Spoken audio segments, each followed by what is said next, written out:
Welcome to Moments with Marianne. I'm so delighted we're spending this time here today. We have a very inspiring show coming right up with special guest Vivianne Nantel, and she's here to share with us her new book, Becoming the Light. Realize your true enlightened nature. Now, Vivianne graduated from San Francisco State University, and she's a published writer and poet. Her work has appeared in Yoga Magazine, Poet's Paper, the National Literary Journal, and Animal Wellness Magazine, among many others. Now, Vivianne also was a visionary artist and prolific painter whose artwork has been exhibited in museums, fine art galleries, and private and corporate collections. She stopped working as a fine artist after going through her cancer journey in 2007 and 2008. Articles about Vivianne's work has been published in the San Francisco Chronicle, the Independent Florida Sun, and Alaska World Magazine.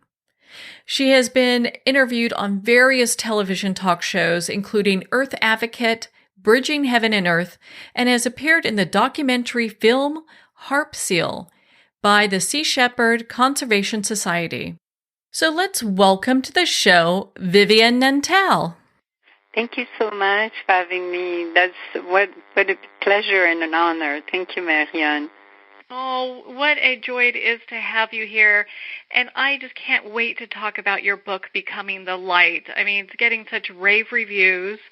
And, I have to ask, what was your inspiration behind writing this book? Because it's so deep and there's so much to it. And gosh, it is a book that people can just pick up and read over and over and over again.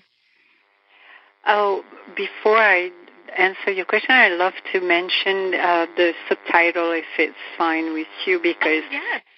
It's Becoming the Light, Realize Your True Enlightened Nature, because the subtitle reveals a lot about what is the core essence of the book, and it's all about tapping into our ultimate potential, which most people are not aware. So my inspiration was, I always knew since in my late 20s I was going to write a book, but I did not know this was going to be such a major book and that kind of book. But I always felt, when I was a young girl, a little girl, there was something different about my being. Not special, but different. And I realized later, as the years went by, is that I was a seeker. I had a deep longing to know the truth. So, and I was, in a way, if I may say, in comparison to Gautama the Buddha, when he started awakening and looking and wanting to look for the truth, one of the first things you realize about suffering, how people suffer and how we all decayed and we died. And so that was one of my inspirations. I don't know if I would call it inspiration, because it was a inner knowing. I don't think there was a specific inspiration. It was an inner knowing that this book was going to come out at one point, and witnessing my own suffering and pain and wanting to know what was beyond the blue sky and wanting to help people. Most importantly, wanting to help people. Because I felt my story is so phenomenal, Marianne, that I want people to know that if I did it, everybody can do it. It's nothing special. We all have it within ourselves. Our true ultimate nature. We could call it the divine nature. We could call it the Buddha within ourselves, Buddha, which means just awaken, and wanting to help the animal also, because I was witnessing through my awakening the incredible suffering the animal endure in many different sectors, and how planet Earth is suffering also. So, and I had to write it. I had no choice. It was a calling. Yeah. Well, and I know you share in your book, you had I don't want to really call it a battle, but you had cancer that you overcame, and it's through the work that you did. And, a lot of people, when they look at disease and illness, they think that they have to, and we're not telling people not to, but they think that conventional medicine is the only place to go. And a lot of times they forget the spiritual aspect of why disease and illness has arisen in the body. Most of the time, people absolutely say it so truthfully. Yeah, most people forget they have their, inner power within, and they forget the spiritual aspect of it. And the other aspect of what you just mentioned, they also go straight to allopathic medicine. It's not just allopathic medicine, because I work also with alternative, holistic, but most importantly, I can see that as a fact because I have seen it over and over. My friends who have passed away from breast cancer, and I had many while I was going through my own journey, and I see it also with other disease, is that people forget that within our own being that we are divine. We have that source inside. We're part of, I always love to use that beautiful metaphor, like a unique wave of the divine ocean of love. The wave is not, even though it's unique, it has its own unique form, meaning in the sense an entity, yet the wave cannot exist without being the ocean. You see, when the wave retrieves to the ocean, realize I am the full ocean. So we have that power. The power, so would you rather be, the wave cannot exist without the ocean. It's the same thing us. We are all interconnected. We are part of the source. We cannot be separated from the source. We have that illusion. So that inner power is there. And what I mean by that is how we can work, of course, with God, Allah, Brahma, whatever, by so many thousands of names we call, the absolute truth, the source. We're never alone. We can work with ascended master and they are celestial beings. On my journey, I work a lot with ascended master and celestial being. And when you are in a state of complete abandonment and faith and receptivity and openness and humbleness, it's phenomenal what can occur.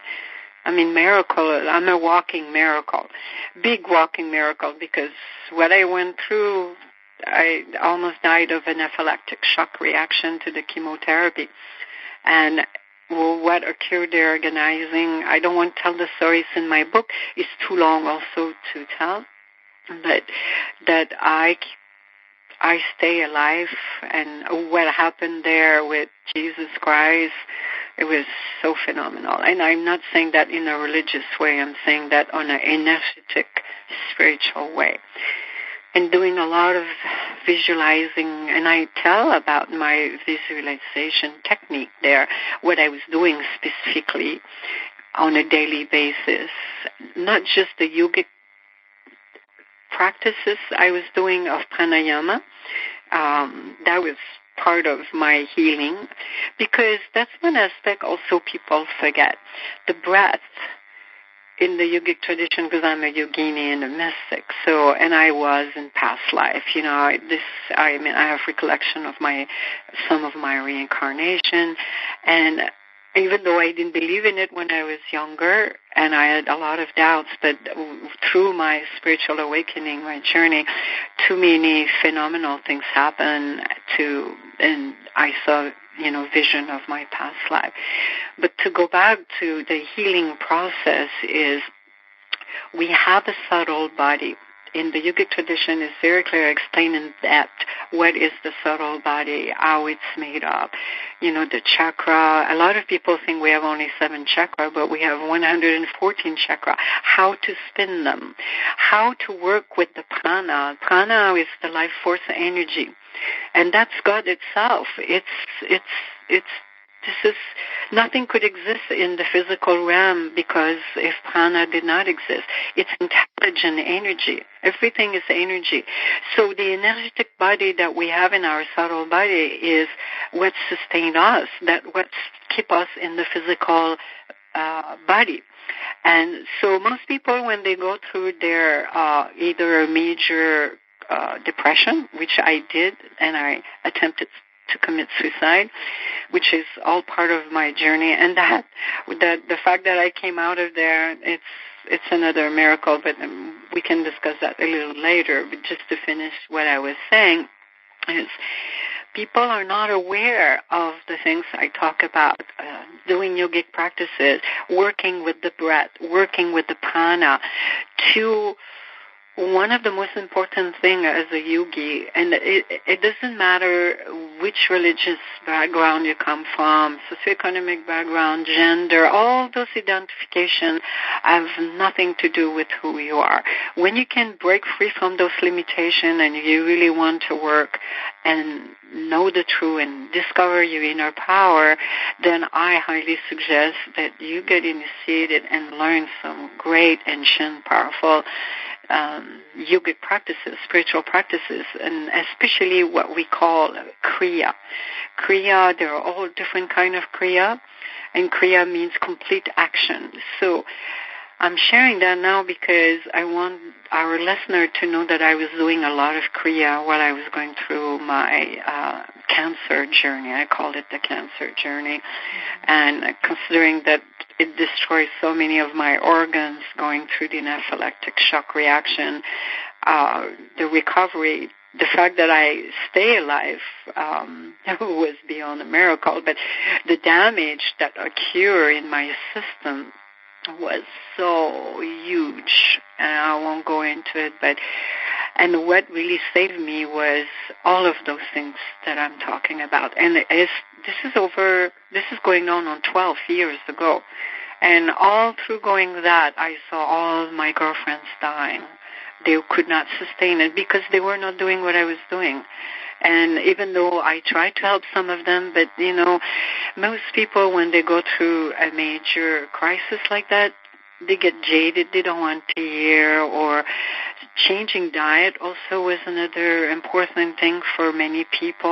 I was already pretty much a vegan, and I was eating a lot of raw food, and I started doing in my recovery, I started doing a lot of green juice, keeping my body alkaline. So there are so many things, so many things in my journey that the fact I'm still here today, and ultimately the grace of God. And like I said, I see people dying all the time, and one wonder why one is surviving and one is not, or one is thriving. And despite all the things I'm telling you, some of the people, they might not do everything that I've done, but they might eat a lot of raw food, vegan raw food, keeping their body alkaline, and they still don't make it. They might do, like, for instance, one of my girlfriends, she did everything. Her stage of cancer was less advanced than mine, and she ended up dying the following year. And she did all the things you could imagine, and nothing worked.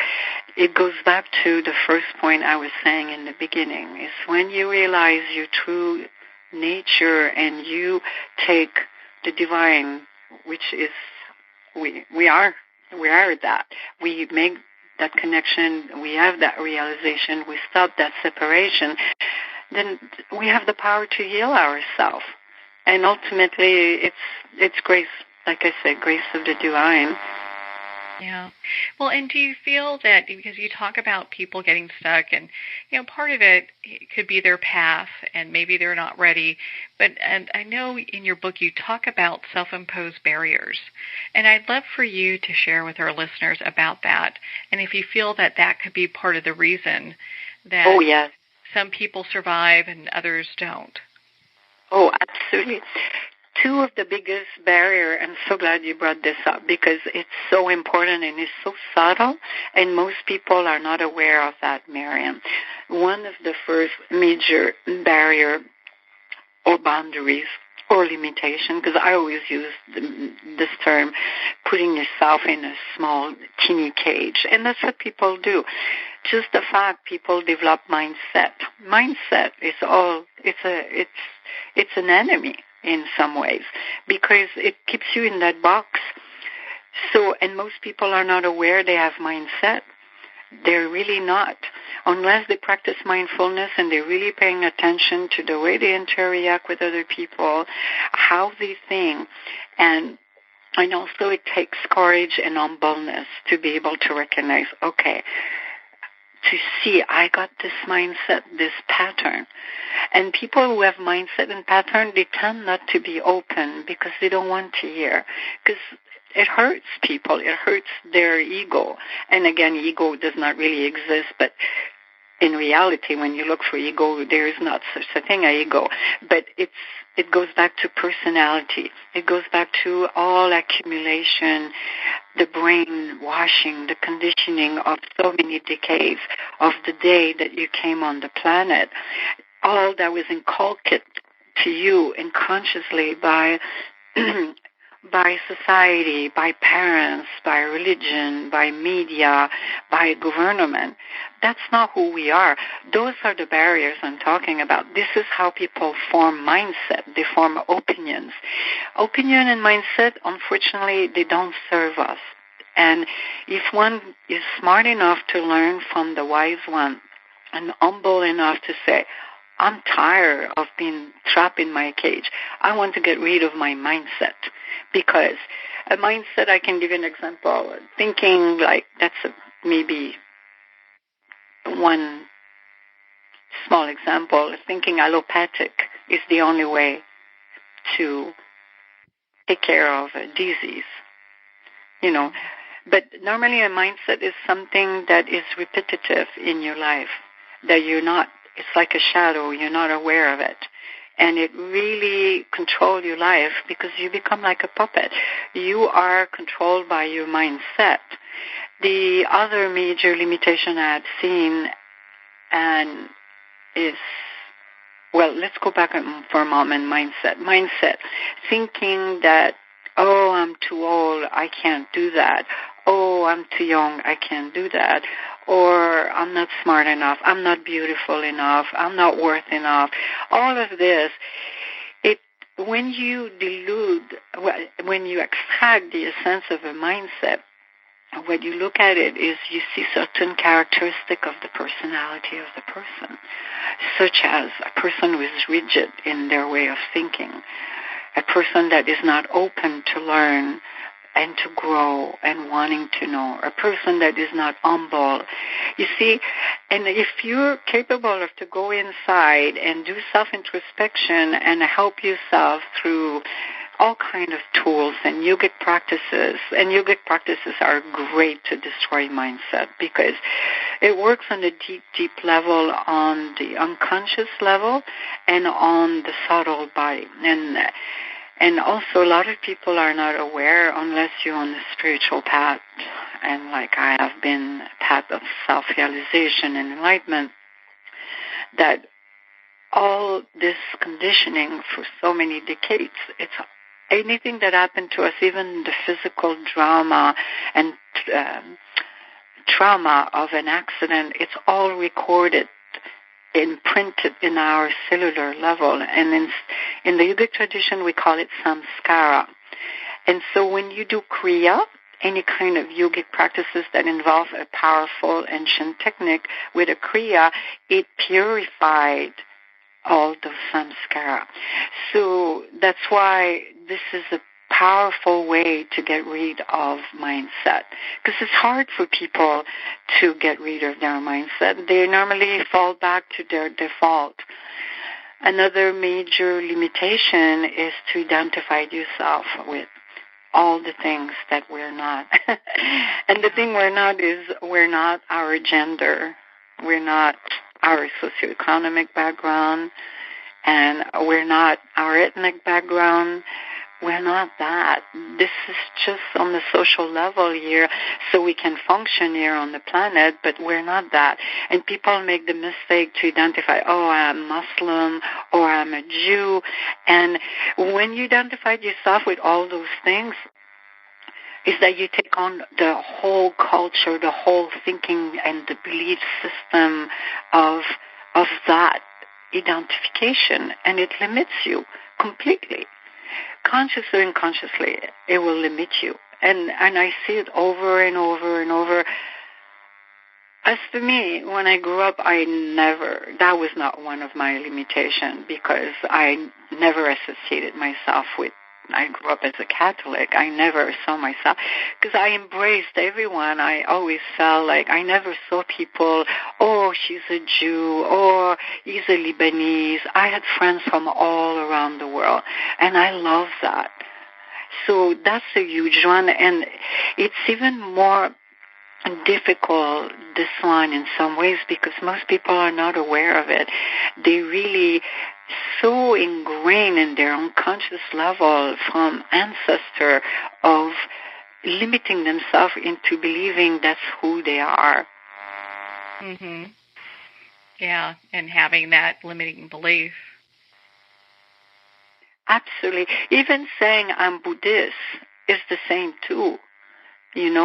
Identifying yourself with something is a limitation.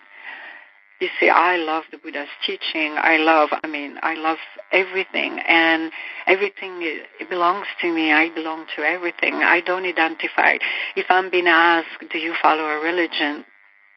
Or who are you? Are you Buddhist? Or are you Hindu? Or are you Christian? Because in my book I talk about everything. They are part of me. I'm part of them. We are one. There is no separation. I could say there's two ways to look at it. I could say I'm Buddhist, I'm Christian, I'm Muslim, I'm Jay, I'm Hindu, and yet I'm none of that. It's beyond that. Because the truth is beyond identification. Yeah. Yeah, and I love how you shared that when we see these patterns that are arriving in our life, that there's something to them, and it's interesting because, a lot of times you'll see people that either date the same type of person or feel like they get the same kind of lousy job with the mean boss or whatever the case is, and this pattern repeats and repeats over and over again until they wake up and say, wow, there's something going on here. Yes, indeed. They attract it, and they repeat it, and ultimately who is responsible? It's you, nobody else. And that's another thing I would tell you. That would be the third big limitation.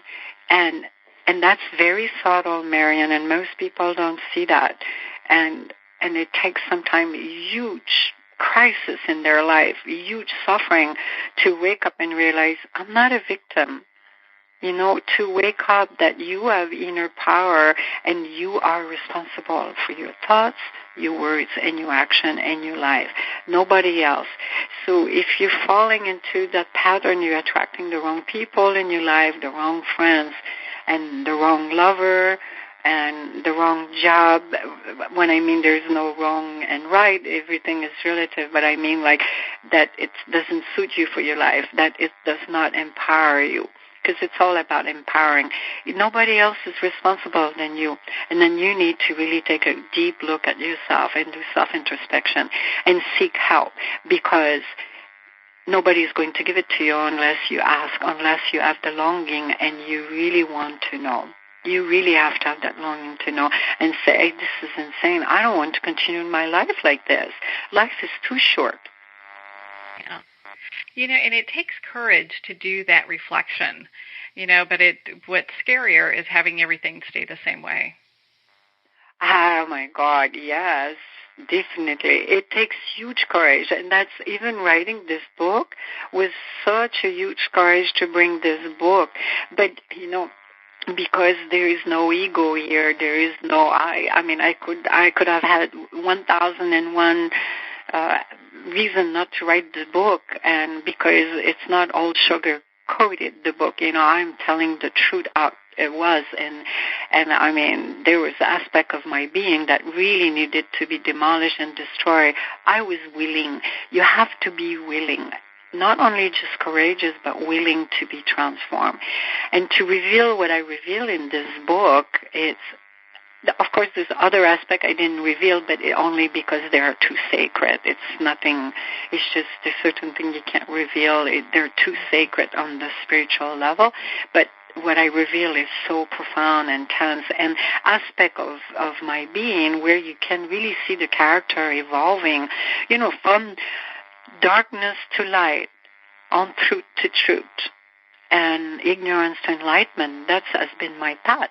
So in order to write a book like that, you really have to see the darkness in the book. You really have to see the untruth, and you really have to see the ignorance, and it's there. And so it takes great courage. And anyone who can surmount this courage inside themselves and feel humble and be willing, it's going to happen for sure. I can guarantee you that, because you cry, the cry of your soul and your spirit, and your heart will be heard. Mm-hmm. Because we're not alone. Yeah. Well, and you talk about in your book, discovering our inner guru. Is that what you mean by that, is really kind of diving in, then coming out on the other side? The inner guru is, I use this term because when you are on the path of enlightenment, even though we all have the seat, it's not something that you become. You don't become enlightened. It's a realization. It's an awakening.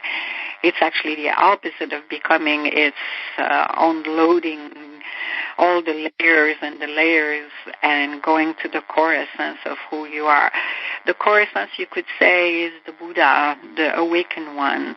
You could say the inner guru, because when you're on that path, it's crucial to have a sat guru. A sat, S-A-T, G-U-R-U. A Sadguru is, in the yogic tradition, is one who is empowered to transmit Shaktipat. Shaktipat is a transmission of Shakti, of primordial divine energy, to awaken the Kundalini, and going through the ascension, at the awakening ascension of the energy. I talk about that in depth, and I walk you through my journey. That comes like on the beginning of the second part of the book, because that's crucial. So that's why I use the term inner guru, because inner guru is a true Sadguru comes into your life when you're really truly ready to be demolished.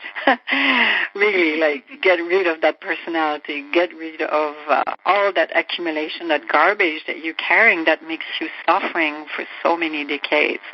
And the inner guru is, eventually the Sadguru is coming to bring the light, to shed the light, and to show you the way, and to empower you to find your own inner guru, because ultimately you don't need a guru for the rest of your life. Again, depending on each individual, where you are on your evolutionary process, and depending on your karmic structure. But like in my case, for instance, I am my own inner guru. This is fully awakened into my being. Sadguru is just, it's not a relationship, it's just an instrument, it's an embodiment. It's a true, genuine Sadguru is an embodiment of the divine, of God. And it's not an intermediary at all, and it's just serve you there on the path to awaken that inner guru, so that you become that light. You become the light. So your inner guru is awakened. You could look at it, like I said earlier, you are the Buddha.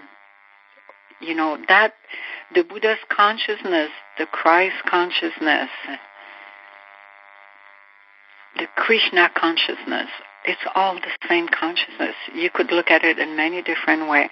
So when you awaken your own inner guru, is you have gone through the whole Shakti Kundalini ascension, and you can operate.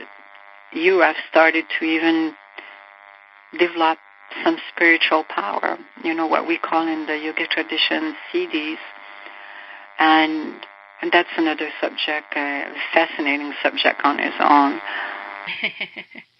Well, I mean, there's so much to cover here, because you have so much. You're just like a wealth of information here and wisdom, and so it's such a delight to spend this time talking with you about this. Oh, it's the same. It's such a great pleasure because I will say to you, most Sadhguru don't reveal some of the things I reveal because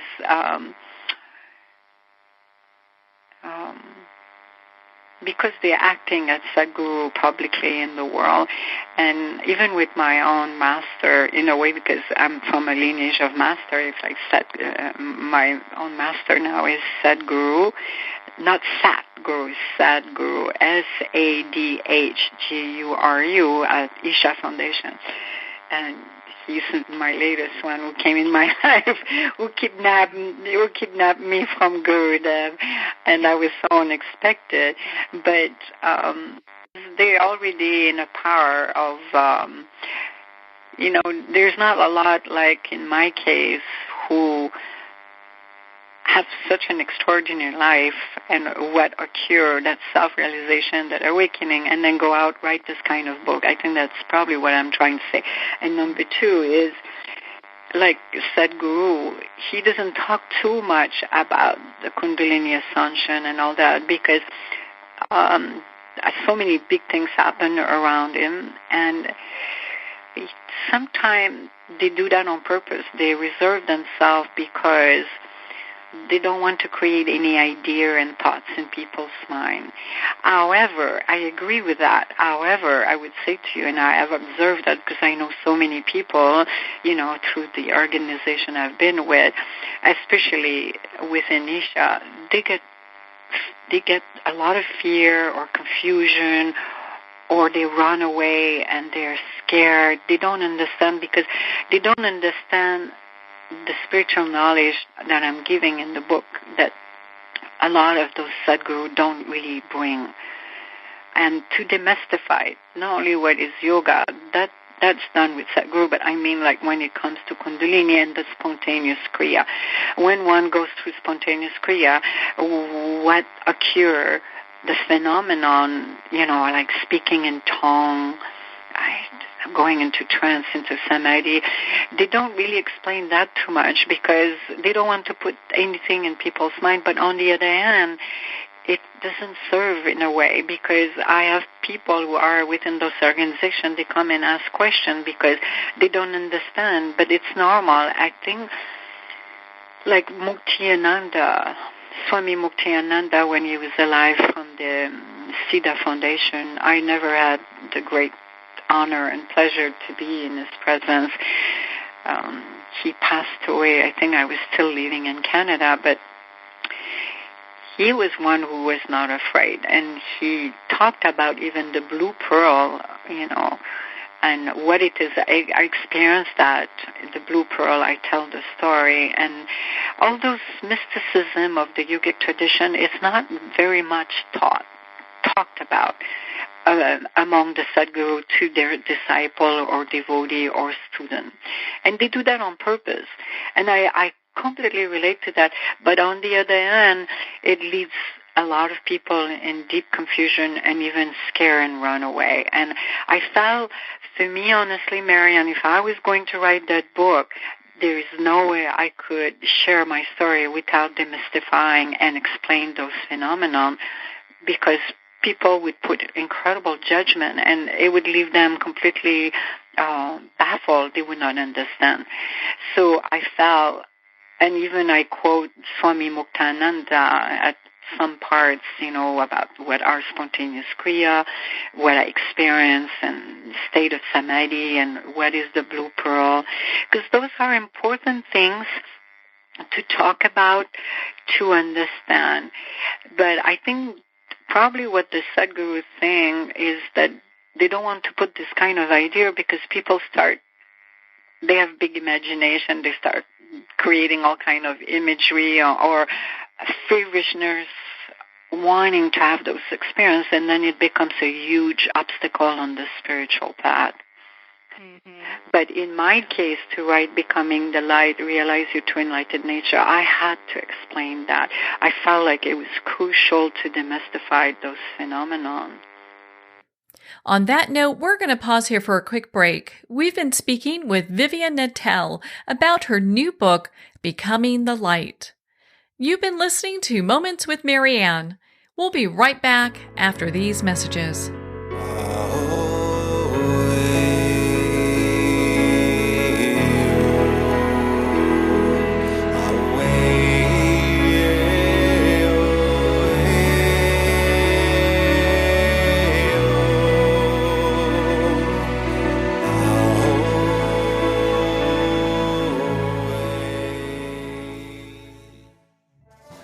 Internationally recognized and award-winning author Judy Goodman works and teaches outside the box of limited thinking. Working with people from every walk of life, her goal is to empower you to be the best you can be, no matter what the challenge is. Born with the gift of seeing beyond our normal vision, she has an extraordinary gift of working with every challenge. Teaching beyond conventional wisdom, her work is described as life-changing. Visit judygoodman.com. That's judygoodman.com.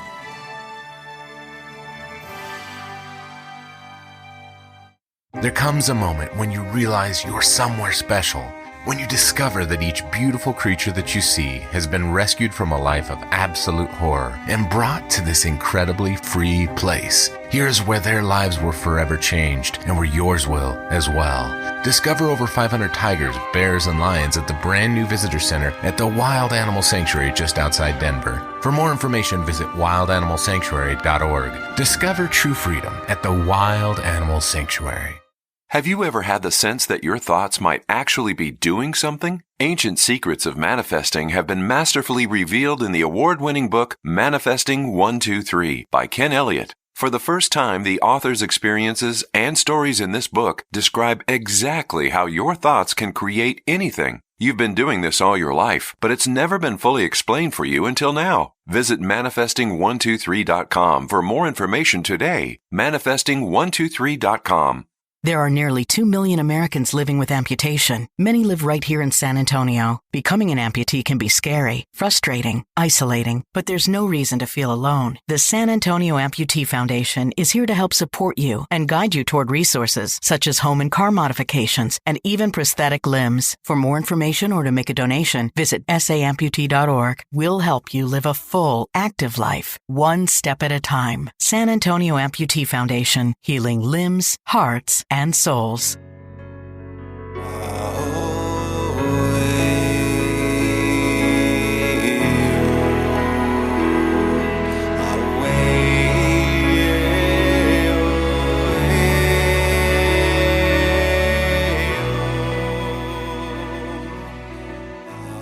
Welcome back to Moments with Marianne.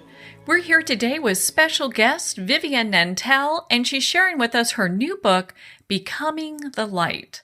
Realize your true and light nature. Now, before we went for break, we were talking about how energy flows in the body. And in your book, you talk about the divine feminine energy Shakti. You brought that up a little bit earlier. I would love for you to share a little bit more about that for our listeners and what the Shakti energy encompasses.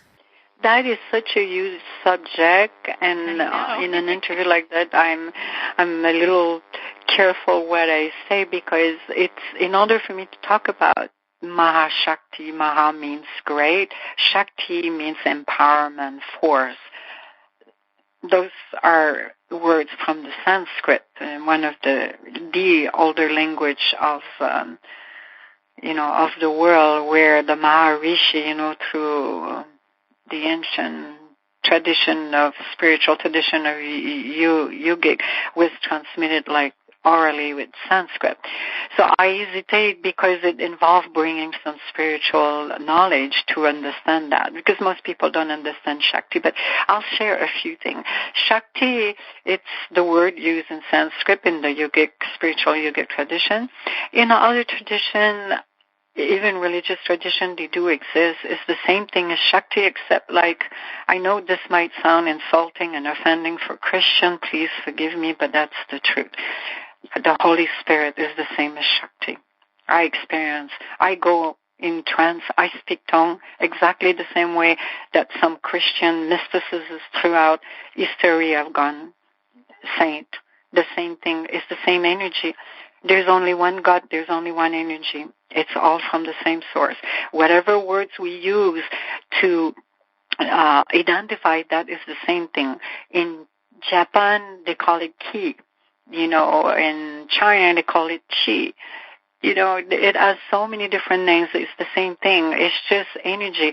The world, the physical realm could not exist without Shakti. It's what, and in the yogic tradition, this is how it goes, and I'll tell it briefly. And you might not understand it. Don't worry. And it's not complicated. Is to create the physical realm, it takes two things. It takes energy and consciousness. It's the same. It comes from the same source. It's the source. So in the yogic tradition, when we say Shiva, it means that which that is not. We're not talking an Hindu god. We're talking about consciousness, universal light consciousness. Like I was saying, either Krishna consciousness, Mohammed consciousness, it's the same. So Shiva is consciousness, Shakti is energy, the same energy. Doesn't matter what is the tradition. We could call it whatever we want, but because we are humans, we need to speak in certain languages. We use one word. So Shiva, Shakti, when there are merge as one and they create this manifestation, this physical realm. And just consciousness would not bring about as the physical realm what we're experiencing. Everything in this physical realm is the grace of Shakti, is the grace of this divine universal energy.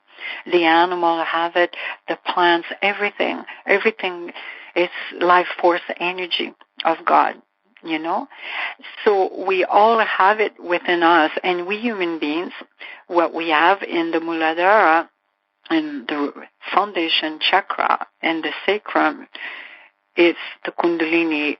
They view it as a serpent. It's just an iconography. It's just a symbol, like every religion or philosophy.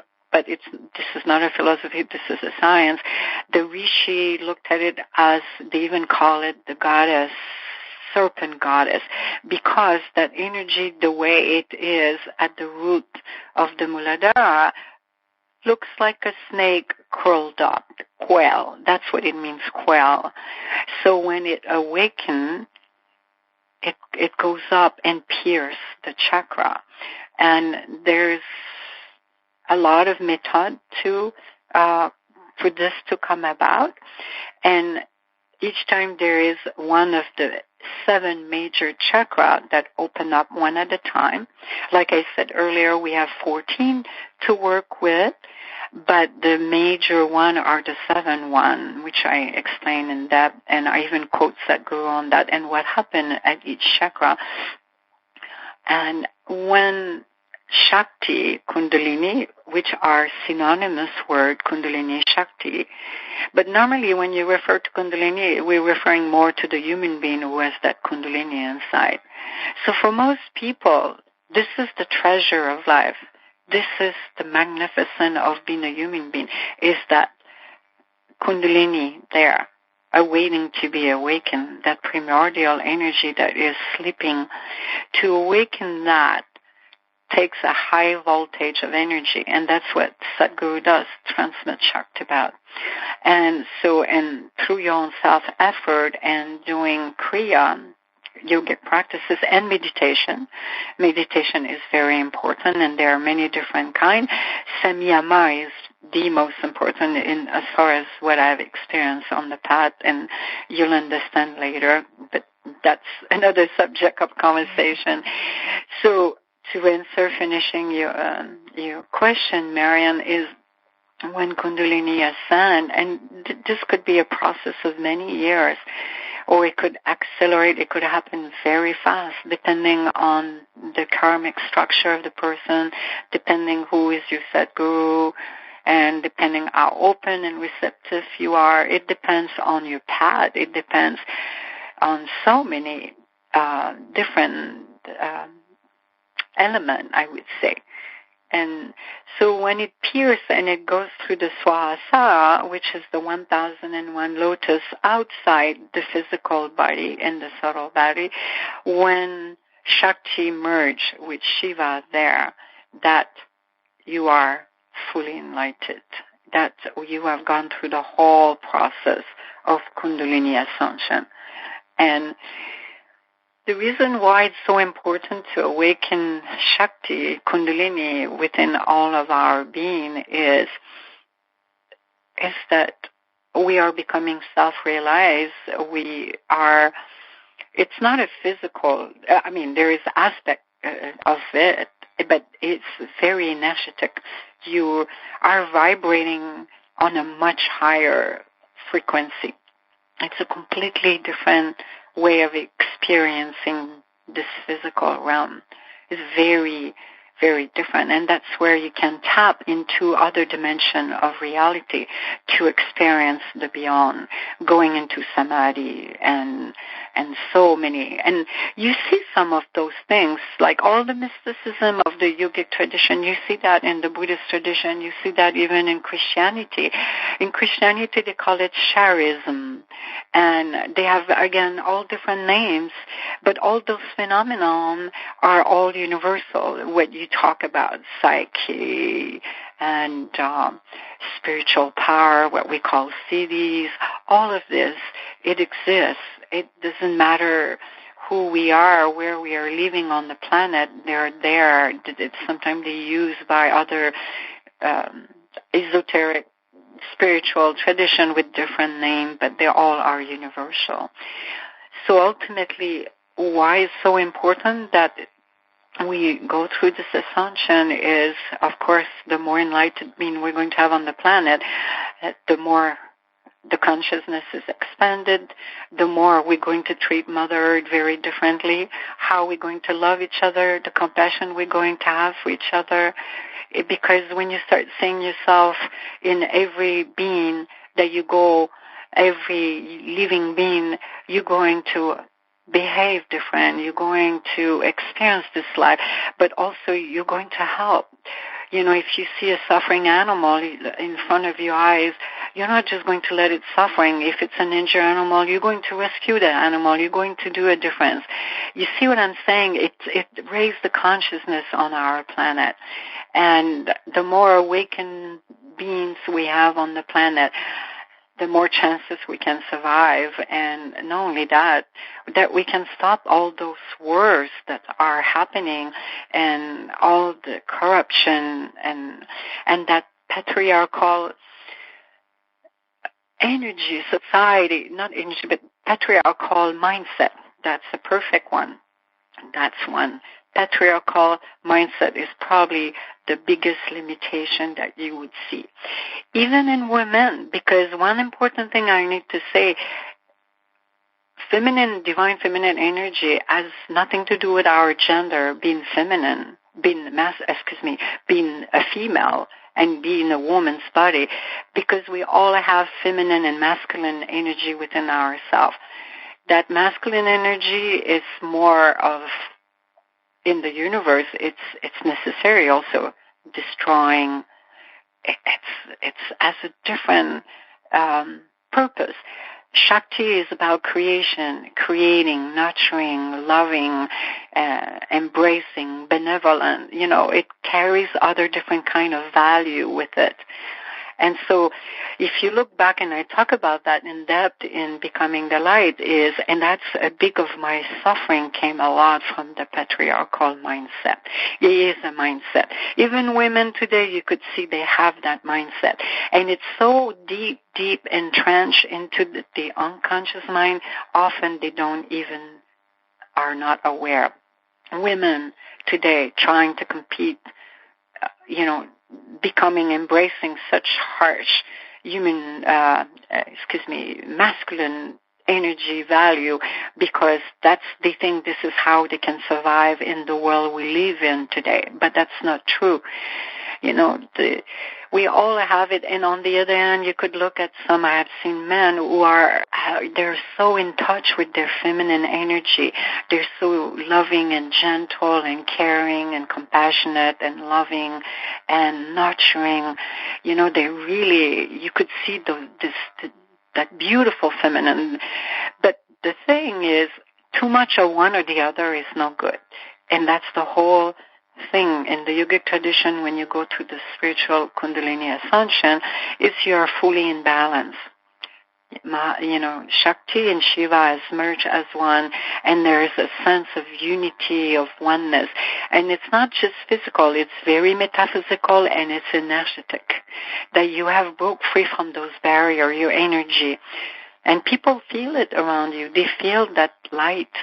They might call it whatever name, but they will, anyone who is receptive, they will feel it. So that's why, so big my suffering when I was a child, because of this dysfunction. My father was very much ruling the household with the patriarchal mindset. And he was really abusive, destroying. I mean, he would throw me on the wall like a baseball bat. And I woke up to that, and when I started studying and I read everything I read about the Western Hemisphere history, what occurred, I couldn't stop crying of listening to all what happened, when they were burning women to the stake, because they were very evolved. Well, I didn't read that in books, not that part, but all the wars and everything just to conquer, because the patriarchal mindset is all about conquering. It's all about possessing. It's all about destroying, wanting more. You know what I'm saying? It's very different than the feminine energy. And if you look back into the Neolithic time or a little bit later, there were a lot of tribes and matriarchal society where people were in touch with their feminine energy. They were worshiping the divine feminine energy. And again, not the female, but the divine feminine energy and of the source of God. And they live in harmony. They live in peace. And they live in community. They had a sense of belongingness, a sense of oneness. And even today, you can still see the patriarchal mindset very strongly. It might be subtle, but it's there. And that's causing a lot of suffering in people. And one last word on that, because I know I'm talking a lot now, because it's such a huge subject. Not at all. I'm enjoying this conversation and hearing what you have to say on this topic. And I think a lot of our listeners want to hear you talk about this. I'm glad you say that, because it's such a huge topic. And a lot of suffering comes from that, and it's all unconscious. I was wise enough to wake up and see it, but it is huge. I mean, you could see it right now with our government, unfortunately. And you see it in other countries. I mean, where there is corruption, I will tell you, there's going to be power over. Power over is not inner power. They're very different. Power over is the patriarchal mindset, is wanting to conquer, wanting to corrupt, wanting to, is greedy. It comes from greed. It comes from ego, even though ego does not really exist, but per se. It comes from that sense of possessing, of wanting to have a control over. It's very dysfunctional. It comes from ignorance. And when I mean ignorance, Marianne, I mean ignorance of not knowing your true divine nature. You see, it's their energy. People who have power over, exert power over, either in government or in an industry or even anywhere. It could be a male or a female. Don't get me wrong. It's not just male associated. It's because their energy is very low. It's in their lower chakra. It could be in the Muladhara or the Manipura or the Sahasrara, in Swadhisthana, in the lower chakra, because they're not awakened. they're out of balance. They have too much of masculine energy. So that power over, it's all about conquering, like I said, possessing, exploiting. Where you see that huge exploitation into, like, children trade, for example, or abuse in the slaughtering house, the incredible cruelty, horrific cruelty that you see in the animal kingdom, all comes from patriarchic mindset. If you would see someone who was in balance, you would not see that. There would be harmony, there would be peace. Animals would not be suffering. People would not be suffering. And a lot of suffering also, I would say a huge part of it is self-imposed. It's the mind. The mind creates huge suffering within ourselves. And I know that because I did it myself. I was pretty good at putting myself in a huge, major, severe depression, even though I was facing, when you read the book, I was facing huge trauma and huge tragedy, but it's how we go about. And that's why it's so important to awake, because our mind, if we leave it untrained, is our worst enemy. So that, combined with a patriarchal mindset energy still on our planet, we're not going to make it. The way things are going, I'm not pessimistic at all. I'm very optimistic. That's why I feel my work that's why I felt like I had to bring that story, because I hope many people will read it and will find transformation or help transform and feel empowered to change their life and wanting to explore the spiritual path, embark on the spiritual part. And if you are already on the spiritual path, to go deeper and to embrace the balance within themselves. And we definitely desperately need more divine feminine energy on our planet. Because not just for us human beings, but for the animals and for our survival. Yeah, without a doubt. Well, and what's really interesting, I mean, I read in your book that you could immediately see, even as a child, how that we were all equal, including the animals. And I loved how you talk about that, because a lot of people don't have that awareness at a very young age. That was natural in my being. I was born with that. Well, even with people, I never saw, like my mother was always fascinated because I was the only one in my family that I would have. All my friends were all around the globe. I had Muslim friends. I had Arabic friends. I mean, I had Egyptian with Christian, Lebanese, Italian, I mean, you name it. I mean, Sudan, everywhere. And it was just natural because I grew up and I never saw discrimination. I always saw everyone. I was already seeing myself in them. You know, there was no difference. I never saw color of skin. I never saw a man or a female. All I saw was just their spirit. That's all. And the animal is the same. You know, when you bond with the animal, when you make that deep spiritual connection, you know, the animal can be a big, huge gateway for the divine. It was for me. As a matter of fact, my first teacher was T.S. Bees when I was a young adolescent, and I tell the story, and when he died, oh my God, he was such a great teacher for me. And because I saw God, I saw the divine in my cat, because again, there's no words that can describe that. It was just a natural phenomenon, because that's the truth. We all interconnected. There is no difference, and there's no there is no, what is the word I'm trying to find? Everything is equal. We all are God. Literally. We all are part of the source.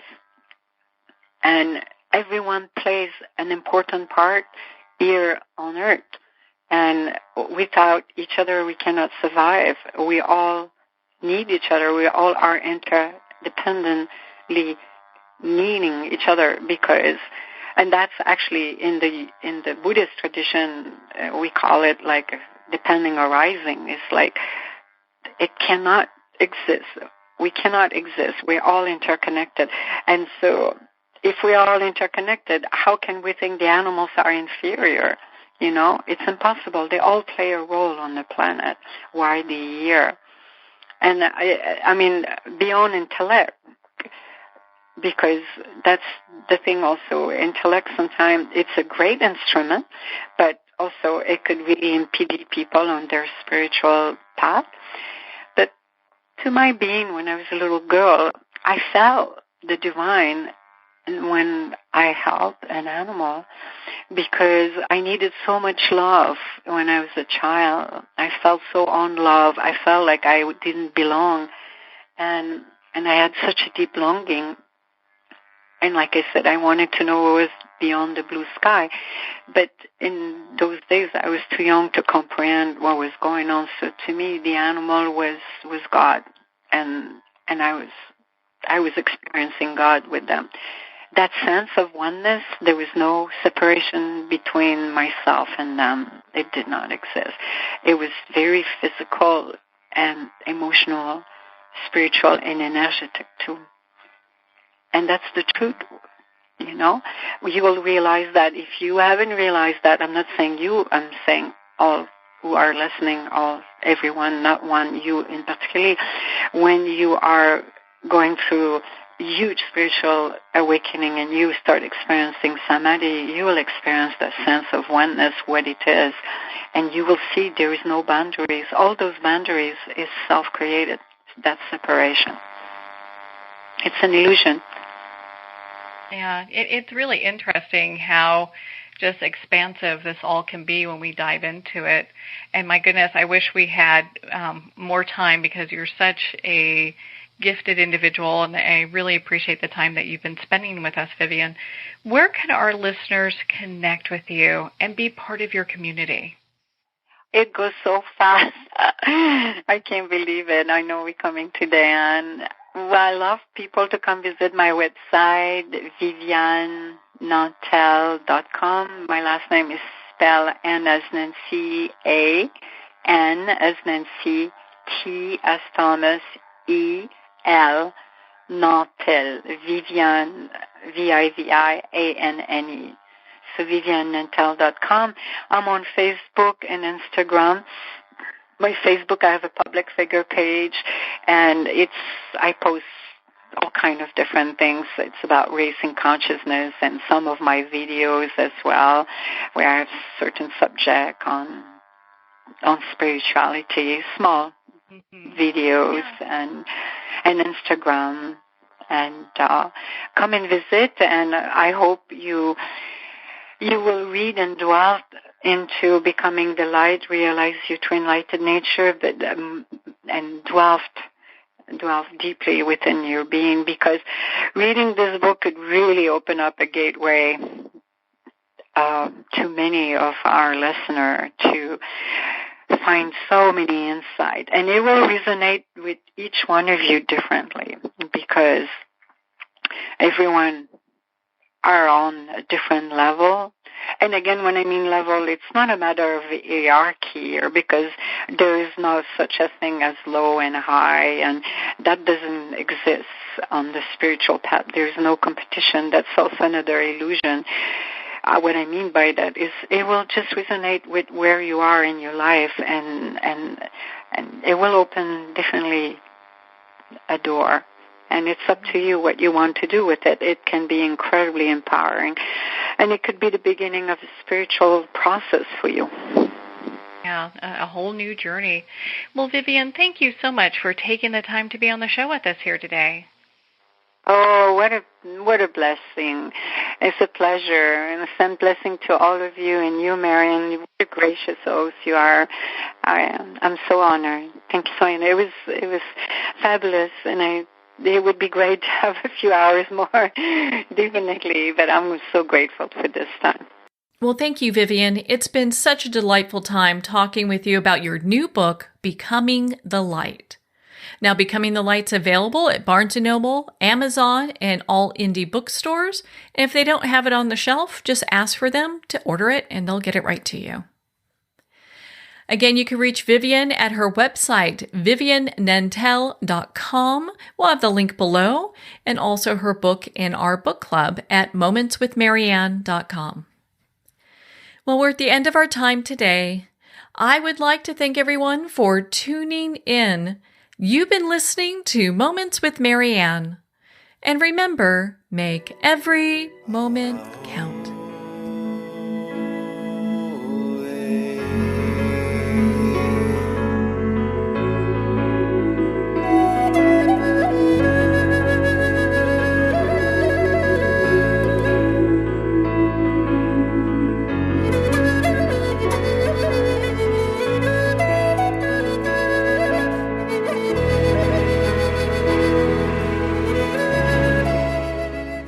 In a single moment, your life can change. Moments with Marianne is a transformative hour that covers an endless array of topics with the best of the best. Her guests are leaders in their fields, ranging from inspirational authors, top industry leaders, and business and spiritual entrepreneurs. Each guest is gifted and a true visionary, a recognized leader in her own work, and while teaching others to develop, refocus, and grow, Marianne will bring the best guest and sometimes a special surprise. Don't miss this. You never know just which moment will change your life forever. Moments with Marianne airs every Thursday, Friday, and Sunday at 8 p.m. Eastern, 6 p.m. Mountain Time. Make sure to tune in and visit momentswithmarianne.com for more information.